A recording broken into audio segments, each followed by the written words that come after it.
Ladies and gentlemen, welcome back to the channel.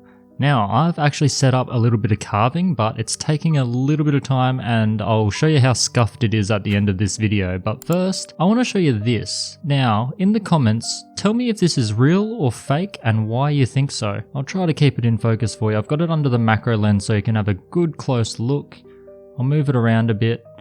Now, this was found, I have no idea how, but this turned up in my walk-in robe in the old house as I was moving out. I kept stepping on something and it kept stabbing me in the foot, and I just thought it was a pebble or something because we store our shoes there. So I just kept kicking it around. Eventually I bent down and picked it up, and would you believe it? It is some opal related thing. Now, I don't even know what it is. If I take it out of the blue tack, if you have a look on the back, if anyone's seen anything like this, let me know what it's off, because it is threaded.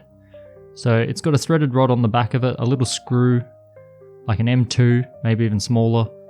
So it must be part of something bigger, but unfortunately the bigger part was not there. All I found was this. Now, I can promise you it wasn't mine, and I can definitely guarantee it wasn't my partner's, because she is actually not a fan of opal. I don't know how it's not a deal breaker, but we seem to be surviving so far. So yeah, one last little look. I'm gonna say that this is fake.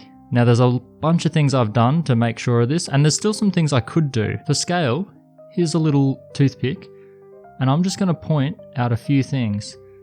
If you look around this centerpiece, you'll notice there's something there. You'll also notice that these prongs are not holding these opals in place. So what is that in there? That is a glue. Now, if it was gem opal, you would very rarely see any form of glue. I also don't think that this is gold. It's some kind of gold plating, or maybe not even gold plating. Bunch of glue everywhere. Some kind of costume jewelry piece. The other thing about it is, if you look at the opal from this direction, notice how similar all three are and their pattern. And then if I rotate, rotate, rotate, you can see these little fingers starting to appear. Very common on the resin-based synthetic opals. So if you get a slab of it, you'll see in one direction you'll get these lines, in the other direction you won't get a pinfire, it's kind of a bit more splotchy. Now, there are other things you can do. For one, this is the gem light that Riley Gunn sells on his Opal auction site, and this is particularly fun because it's got a white light, it's got a yellow light, it's got a UV light. Now, this thing under the UV light is completely unresponsive. Now, that doesn't completely rule it out. There are fields of opal that don't actually respond to the UV light, but these most closely resemble Cubipede, and Cubipede is very UV active, and these have no response to it at all. The other things I can do is I can take this into a lab and shoot a laser at it, and the laser tells me that there is resin involved. So yeah, unfortunately just a little piece of costume jewelry with a little threaded screw on it. I still want to keep it because it is just bizarre how this has, well, ended up in my foot. And I ignored it for so long while I was packing up that walk-in.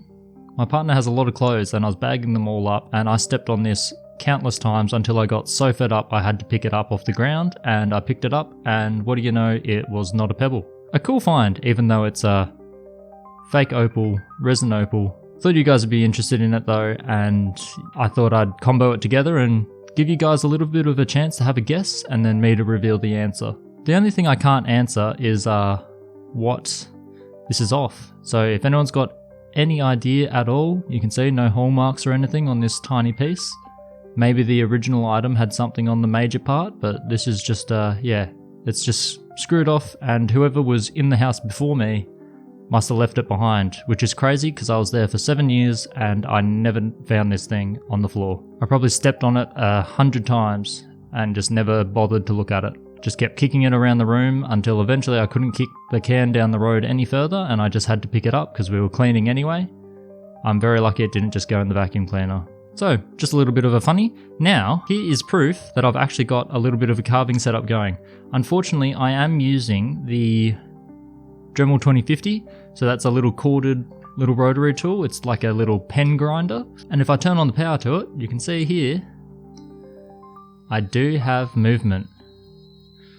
It's a little bit weak, it's a little bit underpowered, it's super quiet, and you'll recognize that this was given to me by Mike, my brother from the US, huge Opal fan, and I am actually whipping it out because I don't use it very often, but currently I don't have anywhere to hang my flex shaft in this dodgy temporary setup. So unfortunately I'm going to have to use the Dremel 2050 and get a little bit of carving going for the next couple of weeks. I am so close to getting a workshop set up. The walls will be going up very soon, so hopefully we won't have to use this long, but I want to get some carving videos out again. So the 2050 is going to be doing the heavy lifting for a little bit. I've got an adjustable chuck on it so I can use all my normal burrs and everything. It's perfectly fine, just a little bit weak. We can still get some quality gems out of it, so stay tuned and I will see you in the next video where you'll be seeing this guy put to work. Good luck, have fun, hope your carving is going better than mine. See you guys.